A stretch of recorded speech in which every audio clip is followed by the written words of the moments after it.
Airbus approach runway 26 left. 4 vector to the paddock port and induce landing runways runway 26 left for large aircraft and runway 26 right for light aircraft.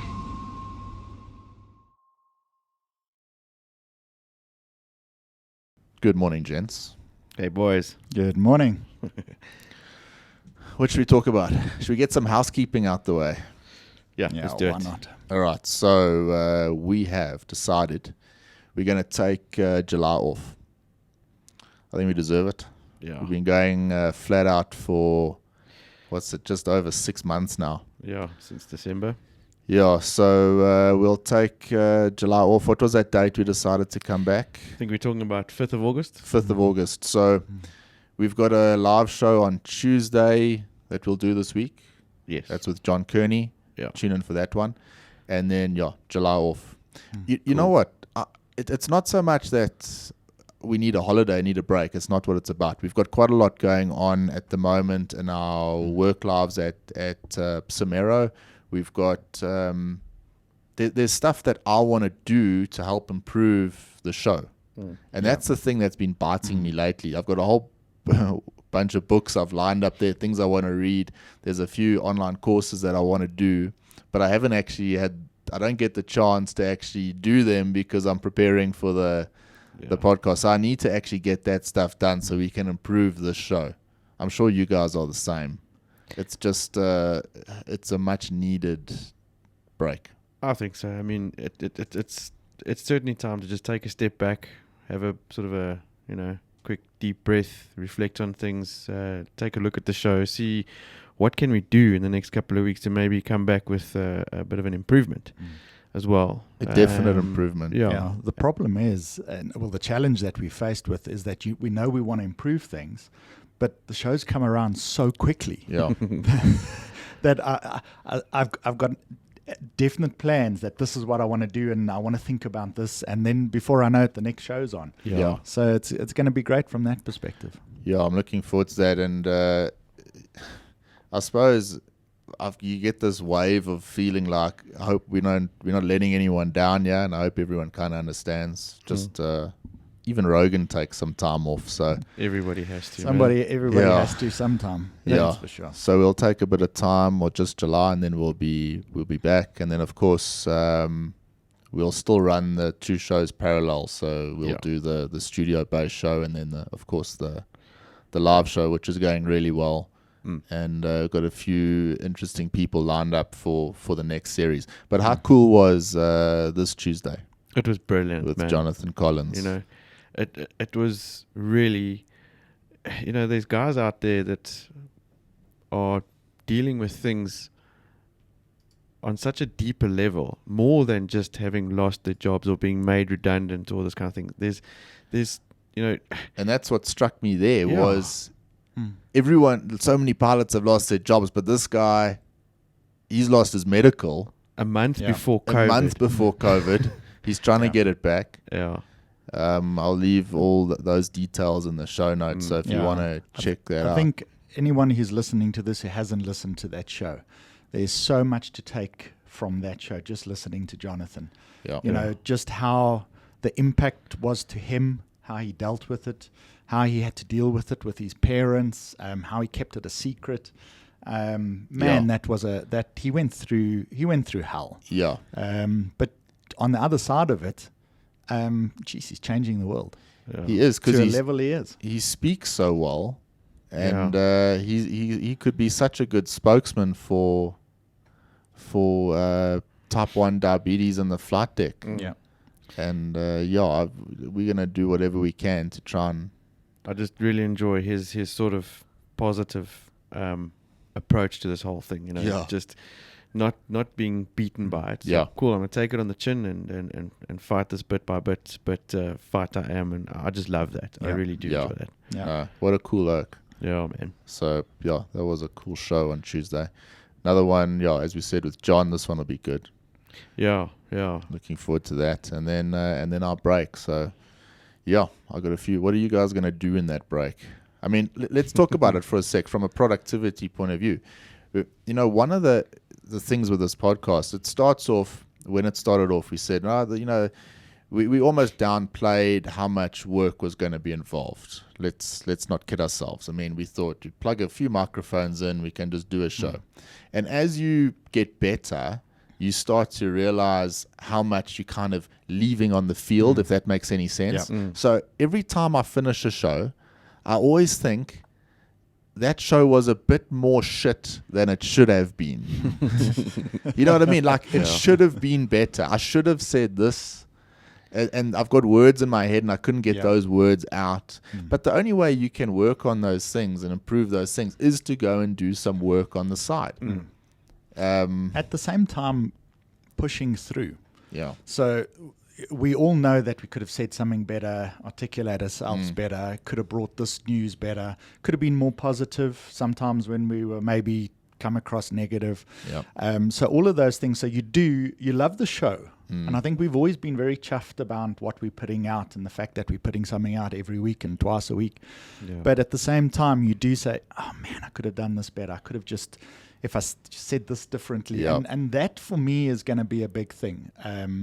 Just I don't know, just getting more comfortable, just bringing content in a better way to everyone who's listening. And, we, as you say, we also still want to better the studio, make that look a little bit more professional. So, I'm looking forward to spending that time. Yeah, I think my plan as well is, something that I've realized in terms of preparing for the podcast is I haven't gotten my prep nicely tidied up. I've got I put all my notes and stories. So what are you using? Well, I've been playing around. At the moment, I'm still using Apple Notes. I've been playing around with, you mentioned Notion a few weeks back. I'm trying to get my head around Notion. But I need actually to spend some time getting used to it because it's not the most user-friendly program. Maybe get that or sort of fiddle around with some systems, apps or whatever. I've tried mind maps, all this kind of stuff. What those mind maps? Yeah, there's a couple of apps I downloaded. The one is called Miro and the other one is Otter or something. I try to sort of mind map it, and these apps are quite cool. You can put links in there, and so I'm going to spend some time playing around with that, and then hopefully come back with some tech tips when we do start again. I look forward to it. Let me know, because I was using Evernote, and that was a dog's breakfast. And I've moved on to Notes, and I've got to have a look at something a little bit better. Brian showed me the way he was using Notion, and he's got it waxed. To a point. To a point. It's still not 100% right, but unfortunately with aviation news, so let me take a topic I've got here. Let's just go random here. Boeing completes successful 737-10 MAX first flight.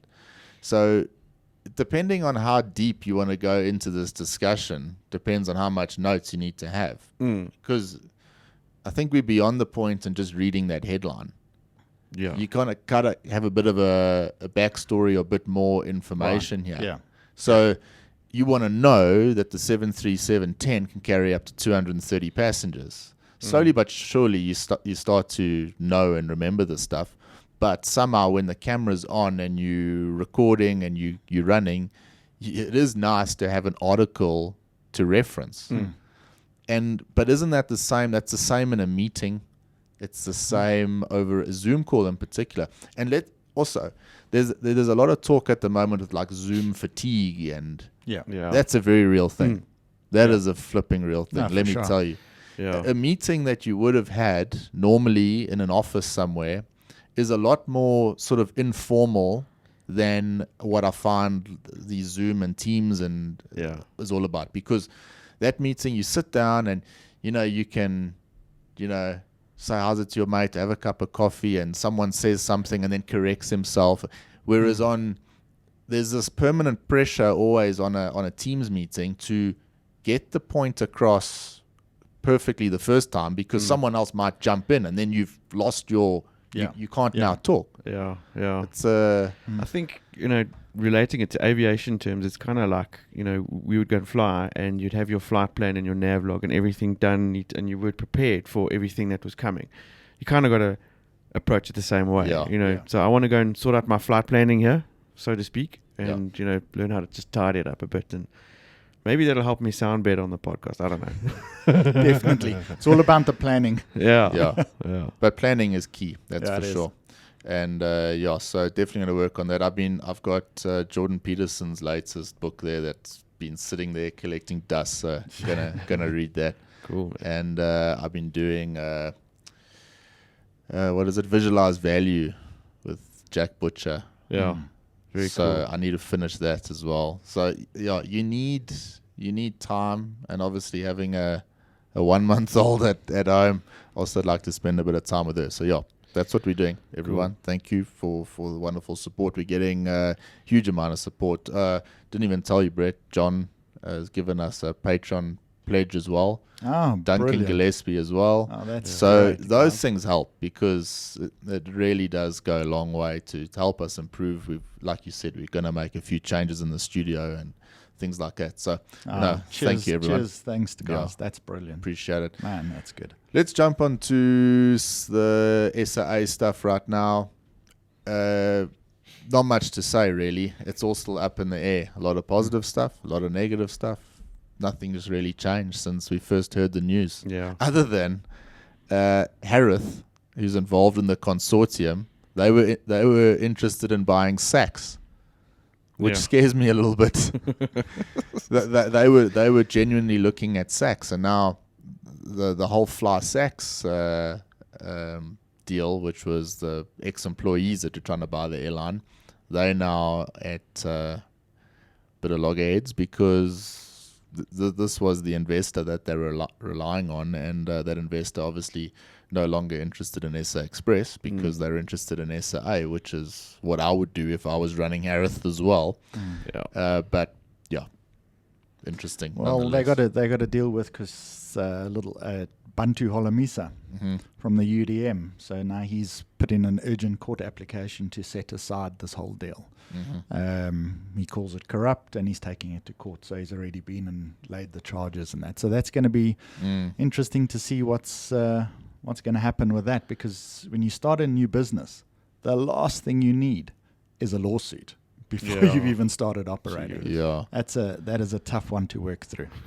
On the aviation front, from a global perspective, I still see it as a win-win for global themselves, the airline. Regardless of what happens, I think they come out of this shining, because it's a deal for them either way. And in saying that, a little bit difficult to. It's not even about picking a side. It's about, like we said last week, is this good for South African aviation? Is it good for South Africa? That is it. Gidon Novick took a bit of heat in the media because some people looking at it and saying, isn't he being a bit bullish now about that he thinks he can turn this around? Well, yeah, only time will tell. Well, people need to also understand it's not just Gidon. There's an entire team of very successful individuals behind this. Yeah.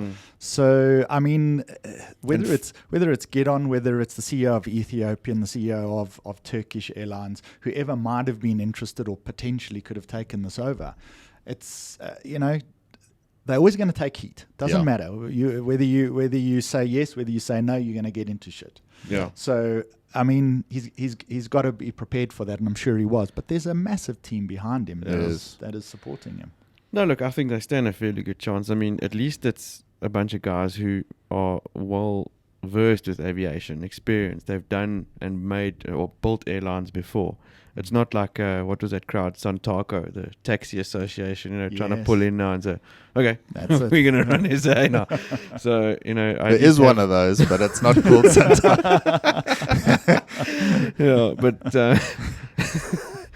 But yeah, I mean, let's just see what happens. I think there are positive things to come, I'm sure. Bigger news for me than the whole SAA thing is the travel news side. So Delta is returning to South Africa. Emirates came out with an article. They're returning, and that got shot down straight away because it's still one way. They will not take South Africans back. Yeah. That's not good, I guess. We're sitting here isolated. Our fearful leaders talking this evening, but when this podcast comes out, I think you would have spoken. I hope Is it not. this evening? I thought so. Thursday evening. Oh, when the podcast comes out, I was going to say, like, hopefully not when we finished recording this morning, because I still need to get to the shops. It's okay. Brian and I might have a little extra. Yeah. That's loaves of bread you were wanting, eh? Yeah. In a can. In a can. In a glass bottle. But is Delta coming? Wasn't their route turned down? Delta has announced it'll return to South Africa with a non-stop service between Atlanta and Johannesburg beginning August 1st. The Cape Town one was The shut Cape down. Town ones. Yeah. Okay. But will, however, use local interline partners to provide convenient connections to Cape Town. So not going to Cape Town, but it is coming to... America has gone mad with flying again. Yeah. It's on it's another world over there. There is some serious chatter from that side about them having to re-employ pilots again. Where have I got it here in my disorganized batch of notes here? But I'm looking forward to seeing the new organized notes. I've got to sort this out proper. But yeah, something there was an article. I think it's American Airlines. 1,000. Yeah, they're looking at taking 1,000, 1,900. But I mean, they've had to cancel a whole lot of flights due to crew shortages. Now, whether that's due to an actual shortage of pilots or just because they haven't managed to get their training schedules right to get the furloughed or the guys that were on leave back in on time. I don't know, but it definitely. It's growing at a rapid rate. Would you like me to fill in the gaps there? Please. United Airlines CEO, he's predicting a pilot shortage. That is why. That's why we have to do some work on the studio. Right. Delta Airlines VP, Chief of Ops, states that they're looking to hire 1,000 pilots by next summer. Commute Air offering $20,000 sign-on bonus for new captains. How's that? Yeah. Ballistic. That is ridiculous when you got other airlines rehiring guys at a fraction of their normal rate. Yeah, it's weird. $20,000 sign-up bonus. But there is a... I could retire on that. Yeah, Scott Kirby from United obviously flagging the looming shortage, saying that the military isn't producing pilots at the rate that they used to. I didn't realize that the military were responsible for so many of the pilots that come through the commercial sector. But I was picking up some of the figures through the week, and there is quite a substantial set of pilots that come through the military that end up flying for the local carriers. Yeah. So it's a long-term structural problem at many of the airlines right now. And consequently, airlines like United having to change the way they recruit and train their pilots. So yeah, it's a big thing. And remember the furloughs that happened at the beginning. Airplanes were now parked. When a pilot hasn't flown those planes for a long time, you've got to go back and do revalidation training. Revalidation training takes time. It's normally done by instructors that are normally towards the end of their career. A lot of those guys were the guys that have been furloughed. Yep. So this is where the training problem comes in. Right. I've got a contact at American, and he says there's shit coming because the training teams and the infrastructure that they used to have is no longer there. But literally over the last few weeks, the airline industry has just picked up almost to the point where it's back to normal. It's awesome. A lot of it's to do with the domestic travel there. But, you're sitting with, it's going to be a bit of a shift. Yeah, Delta, like you said, 1,000 pilots by summer. Yeah. It's crazy. Crazy. Look, the States has got the capacity to handle this growth because literally they shut down to the rest of the world to a large degree. So just because of the size of that population, the infrastructure, and the variety of companies out there, the growth is there internally. Yeah. And they're very fortunate that they're able to do that. Yeah. A lot of other countries just don't have that volume. I have a bit of a concern with South African aviation. Really? Yeah. That's why we're taking a break. Yeah. Parak is catching up. No, I'm just... Yeah. So... What's your concern, Ryan? Yeah, so my concern is, like you were saying now, Emirates, starting up, but they're bringing guys in, not taking people out. the rest of Africa is waking up to this whole thing that Joburg is sort of no longer a travel hub anymore. So with CAT on our, for instance, launching new routes to Lusaka and Harare straight from Doha, we slowly but surely, the longer this drags on, Joburg's losing its hub and spoke like. So there are hubs power forming from- in Africa, is Yeah. what you're saying. So South Africa is it's actually going to get slowly but surely eroded off the map. They aren't going to have to come all the way down here to travel back up into our closest regional country. So I'm kind of worried about that in terms of our recovery. Look, Just there's definitely going to be that period where we have that gap. Yeah. I think we'll always fill that gap again when we can one day. But the competition is there now. Yeah. If a lot of the airlines were able to fly into Cape Town, I'd say Joburg is dead. Yeah. Because most people flying in want to go to Cape Town, not really Joburg. Yeah, on the But tourism but it side. is a serious concern. There's no doubt about it. Yep. But there's other things too, like Ethiopia stopped issuing visas. SA travelers still allowed to transit. You still can go through, but like that hub is no longer as maybe useful as it was to us. Look, the UK is still going through. I'm giving up trying to follow the UK story. Other than the airlines now really trying to fight it itself. Good to see the Ryanair, the bosses standing up and saying no more. All of them. Because you have to. I mean, this is a joke. It's crazy. I don't know what the percentage of vaccinations they've had, and but it's just nothing's happening. Whereas across the pond, things are. I don't know. It just The Aer Lingus CEO, he's having a go at the Irish government because they want to open up, which I just found so odd that he's actually fighting them to say don't open. I would have thought he would have said no, let's open because the vaccinations they're running wild there. It's probably because he realized, well, I don't have enough pilots, man. It's going to be a shit show. Yeah, there's some in South Africa that could do with an Irish passport as well. Yeah, that's for sure. Yeah, but anyway, so the travel side is a bit dodgy at this stage. Okay, let me ask you this.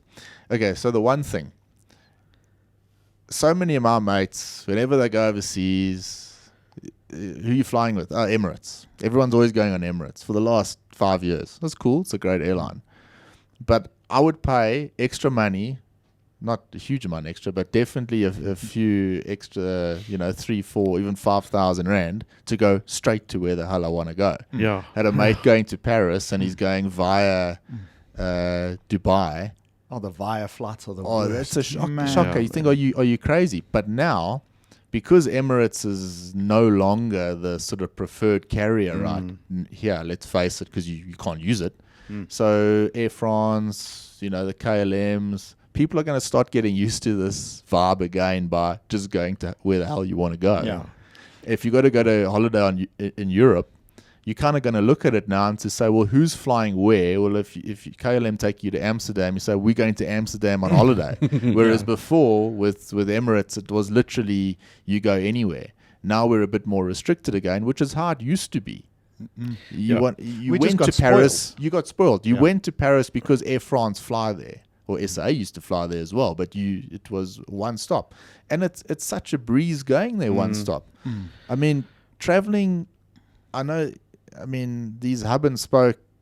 It works. I mean, the whole concept works, but it's a ball ache going through, stopping, getting off, going on another plane, particularly in Dubai there. I get what you're saying because 2019 was when obviously everything was at its peak. So your connection times, Including yourself. yeah, I was at the top of my game. I don't know what happened since then, but your connection times probably weren't longer than about 5 hours at the most. Now with less frequency, you're probably going to sit in Dubai for what? 12 plus hours. I don't know. I've done it once. I had a friend, a travel agent, said, I've got a ticket for you to Bangkok in December. flew on Etihad, ended up in Abu Dhabi for 13, 14 hours. Oh, man, what a nightmare. And that's not a big And you'll go airport. broke in that airport for You that do, amount yeah. of time. There's not a huge amount of shopping, but the shopping that you can do costs you an absolute fortune. So, but now you can go to Abu Dhabi and go and get a jab. Yeah. You can fly in for a jab, a free jab. A vaccination jab. A vaccination jab. Okay. But you got to stay there for 3 weeks in order to have the second one. Yeah, So you that's got the to problem. sit in the airport for 3 weeks. There we go. Jeez, no. I've still got a bit of a restraint when it comes to, buying gadgets and stuff. Brian will empty his wallet very quickly. Yeah. Not really anymore. Not anymore. I'm much more financially conscious. In his dreams, he does now. Yeah. But I'll tell you who's even more financially conscious right now is Emirates. They recorded an annual loss of $6 billion USD due to the pandemic. Surprisingly, there you wouldn't have thought so. First non-profitable year in over 3 decades. Yeah. That's crazy. I'm over this Yeah, no. nonsense. Talking about Really. paying out, you see Boeing's now had to give 500 million or 1.4 million to every family member on the MAX disasters. Really? Which I found interesting to see. 500 million. However, they have had it's part of a 2.5 billion settlement. Where's the 2.5 billion settlement going to? Harris. There we go. We've just solved the problem. Let's stay with the Boeing and Airbus, the manufacturers. They sort of sorting out their issues that they had for a few years, and the reason that they are sorting out these issues is for the looming competition that they're going to find in China with your fancied Comac there, Ryan. Yeah. So Boeing and Airbus finally decided, hey, let's sort our dispute because there's a much bigger problem looming there, and it's good. But looking at that Comac, what are you gonna say? No, I was going to say the Comac and all the Sukhois that are going to flood the market soon. Be careful, he'll block you. Yeah. So the whole dispute with Airbus and Boeing been going on a long time. But now that Comac, I mean, half of that equipment on that aircraft is from the US anyway. Yeah. It's got Honeywell parts. It's got certain components. It's crazy. They're made all over the place, which it gave me a bit more confidence in it. I was going to say that's not a bad thing. Yeah. As opposed to outsourcing to the cheapest bidder. Yeah, exactly. Honeywell flight control systems, wheels, brakes, APUs, and nav systems, General Electric, onboard maintenance and flight data recording, Arconic, fuselage skin, forgings and extrusions, FACC, cockpit interior, kitchens, restrooms, CFM for the engines. CFM engines. Yeah, well. Interesting. Eaton for the hydraulics, fuel conveyance systems, Parker Aerospace, flight control, actuators, hydraulics and fuel systems, and Liebherr Aerospace for the gear. So those are all the foreign suppliers working with Comac on its new single jet owl. So yeah, it's not. That's actually a proper aeroplane. This Comac. It's not a rinky-dink one, Brett. I'm glad we managed to get that in. It's definitely less rinky-dink than that Sukhoi that can carry about 4 people. With disposable engines. Yeah. Yeah. It looks lacquer in blue and red though. There were lots of other color schemes coming out. There's plenty of other color schemes. Yeah. Oh, shit. But an interesting story to watch this jet and who's going to buy it. And obviously almost like a little bit of an agreement between Boeing and Airbus. You look after your customers, we'll look after ours. And because we've got a big competitor coming there. Airbus, they are converting the 350s to cargo aircraft. Quite interesting. Easy fix. Yeah. Speaking of cargo aircraft, quickly as well, there's a very, very interesting story that I'm following very closely. It's not quite a story yet to turn a whole show into, but it will be. We have spoken about it a few times, and that's Amazon. So the whole Amazon cargo setup, because they hadn't quite decided a few months ago what their plan was from an aviation perspective. Are they going to keep relying on UPS, FedEx, and DHL, or are they going to set up an entire network themselves? And that's what they're doing. They are setting up a complete network within Amazon, and it's interesting. They've just gone and gotten ATRs now, because the issue was they had the big freighters to go from their big hubs, and then they were relying on the UPSs of the world and that to do the shorter haul stuff. So that's now, look, the demand is so high. They'll still be using those suppliers, but they're going to be using their own setup. Can you imagine how big this Amazon setup's going to be? I'd love to know what they're planning size-wise. I suppose they, at the end of the day, want to take their product everywhere, as opposed to using third-party suppliers. They do. Now, where this has come, there's been, in the e-commerce world over the last year, we know it's gone mad, but in the last month, the big guys like Amazon have started offering, it's overnight delivery. So first of all, how important is overnight delivery? We spoke about that briefly. It's very vital. important. It's critical. It's critical. You've got to have it. There's even same-day delivery for certain items. So same-day delivery, and that item doesn't necessarily mean it's in your vicinity. That means that there's so many, the frequency. So you're looking at 1,000 aircraft on a continuous frequency. Yeah. So if you look at how the big guys, FedEx and that, they operate, they've got it's a remarkable system. Aircraft start coming into their hub airports, and literally takeoff after takeoff right up until 6 o'clock in the next morning. Thousands of packages going out. And interesting to watch, and it also made me quite proud with this whole thing, is with all this news going on, I get a message from Takealot that says same-day delivery. I saw that. I was quite chuffed. Really? I didn't see that. Yeah. I actually had a look at it because there was something I was interested in maybe buying and tried it, but it doesn't look like it's sort of up and running properly yet. Probably not, but it's getting there.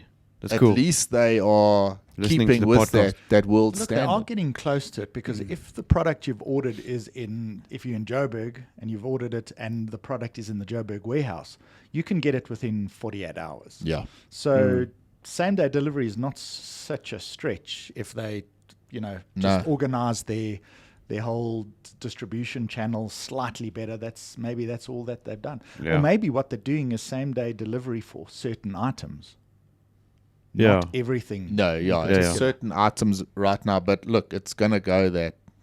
I'm sure it's going to go that everything Much way. better. See, Amazon, you've got Amazon Prime TV. Yes. All right. So if you've got that subscription, then if you are living in the States, then you have subscribed to overnight delivery. Do you know that? So your Amazon Prime subscription that gives you your TV channels there, that subscription alone is a separate thing. So when you buy something off Amazon, you've got the subscription to overnight. That's cool. So If you're in the States. if you're in the States. Yeah. But when on my account, it still says there that I've got that subscriptions. And look, when I ordered some stuff the other day for my Bambino, and it arrived a hell of a lot quicker than I was supposed to. Really? Yeah. It said like I'm going to get it in a month's time. I thought, jeez. And it literally arrived after a week and a bit. That's and not bad. it was there under the sort of Prime banner. So Oh man, this is that's going to cool. spoil us. it is, eh? This is going to Yeah. spoil us. This is going to ruin us at the same time. I mean, I bought my microphone off Amazon and I waited 6 weeks But for that it. was Yeah. right in the... Yeah, we were basically closed off at that stage. Yeah. No one was flying here. So, cool, man. yeah, it is going to spoil Gonna- us. But good to see that Takealot are... Yeah, catching up. Stepping up. Yeah.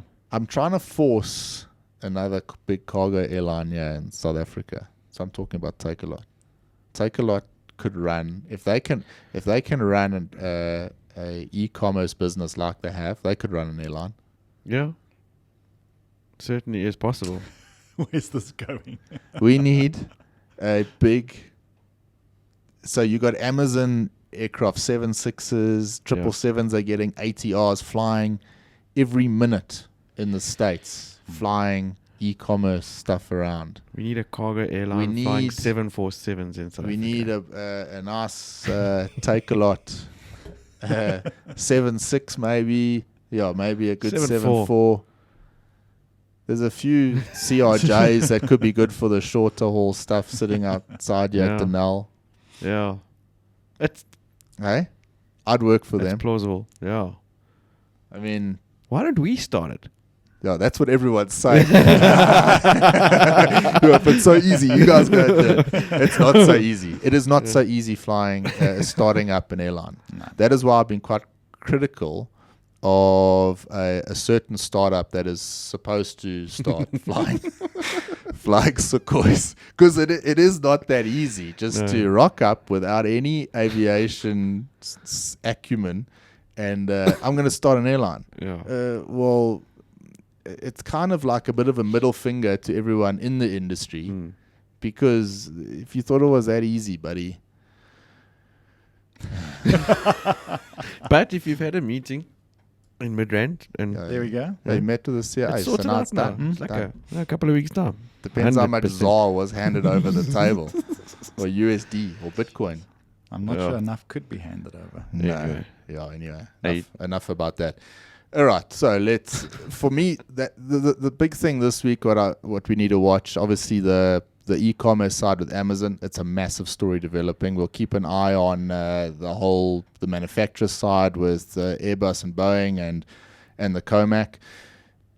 The industry in China has picked up big time as well. Yeah. So you're going to have the Americans and the Chinese that are basically dominating aviation. Hasn't the Chinese tourism market picked up pre-COVID levels already? I've read a few conflicting articles. Yeah. The busiest airport in the world, I mean, it was Guangzhou. Yeah.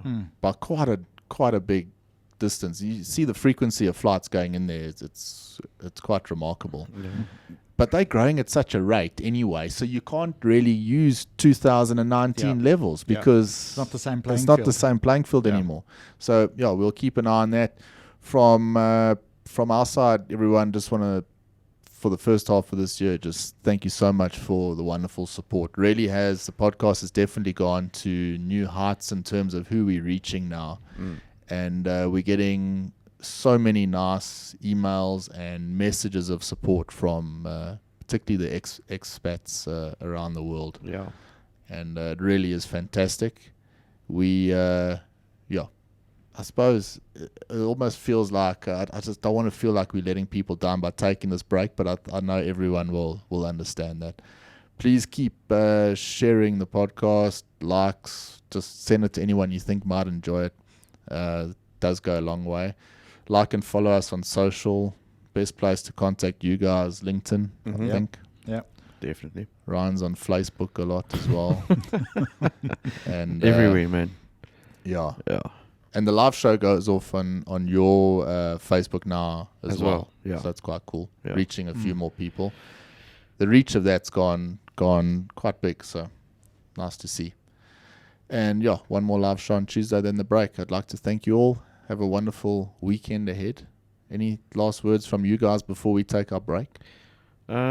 Just a huge thanks from our side as well. Thanks for the support.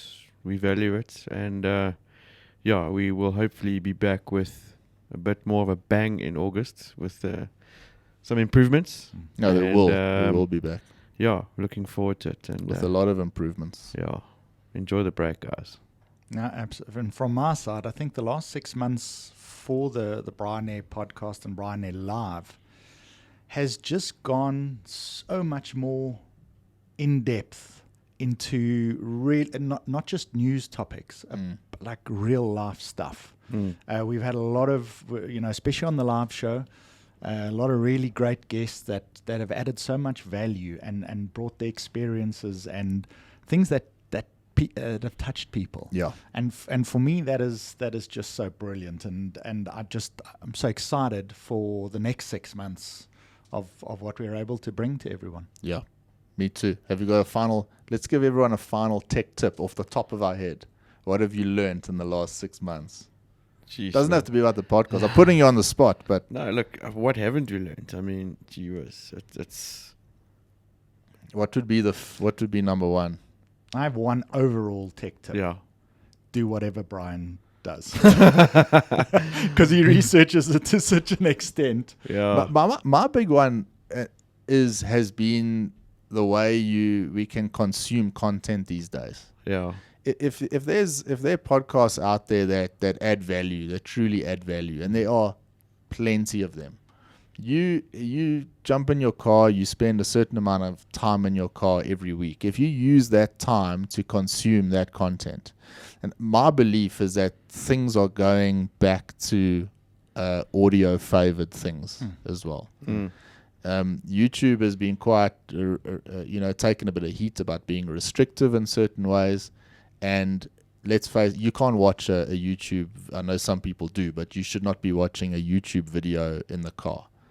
And you can pick up a huge amount of value by having a podcast of value. Like, I mean, Lex Friedman's show talking about, science and crypto, and you can pick up so much. If you don't know anything about crypto or NFT and you want to know about it, you can listen to 2 or 3 hours of Lex Friedman and you'll have a much better understanding about what the hell's going on.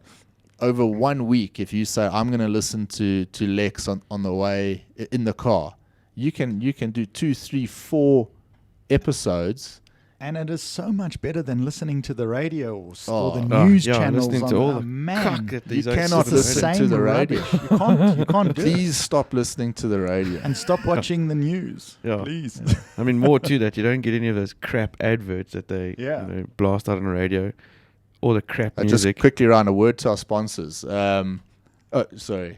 I know you told me.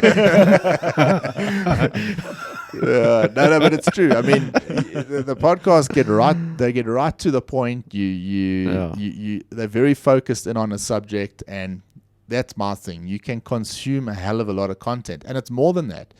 If you and me we're both qualified to fly aircraft, that's what we do, and I'm consuming 4 or 5 hours of genuine knowledge-based content every week, I'm overtaking you at a rapid rate. Oh, for sure. I'm becoming my everything, from the way you think, your productivity, your thought process, good information. I'm going to beat you. And that's where I think people are still falling a bit short. You've got to consume the content, because these youngsters and that out there, they're consuming the content. And remember now, in this world that we're in, this new world, youngsters are coming out of school and they are fully financial literate on day one out of school. Yeah. Not like us two Muppets after buying Harley after Harley and living the dream. Yeah, living the dream. And sorry. Yeah. But no, but it's a genuine thing. You coming out of you come out of school now as a youngster, and you've got a good idea about how this new world works. And with us, it's the other way around. Yeah. Everything is shifting, and you've got to go and relearn stuff. It's not too late to go and relearn that stuff. No. It's so easy. You don't have to go to university. In fact, don't go to university. Yeah, you can't. My nephew in Canada, 21 years old, doing a finance course. Let me tell you, this guy knows so much about everything. And I'm like, how the hell do you know these things? He's asking me questions that I'm having to go like, wow, nobody's what ever are you asked me talking about? that, and go and do some research. But the stuff that the kids know nowadays, it's crazy. They're coming out with 1,000 times more knowledge than we ever did. But look, they're consuming the content. They're taking in the right advantage of the content being out there. I mean, when I was in high school, the interwebs had just started, man. You still had dial-up modems and all that nonsense. Now the interwebs I'm is much better. impressed. When I was a kid, So I if had a dogger with a bone. That was shit, it. man. When I was leaving school, we still had to go to a library for a textbook. Exactly. That's not why you went to the library. You get what I'm saying? Yeah. But consume content. There's a lot of great podcasts out there. Podcasting's still very, very small in South Africa. It's a minute business here in South Africa. The way people consume it here is not like it is the rest of the world. Put your earbuds in, put a show on that you want, and you can get a lot of value out that. That's my tip for the month. Listen to a podcast, subscribe to Brian there, share it, like it, give us a review on Apple Podcasts. Thank you, everyone. Have a wonderful weekend, and we'll see you again soon. Yep. Goodbye Cheers, for guys. now. Cheers, guys. Cheers.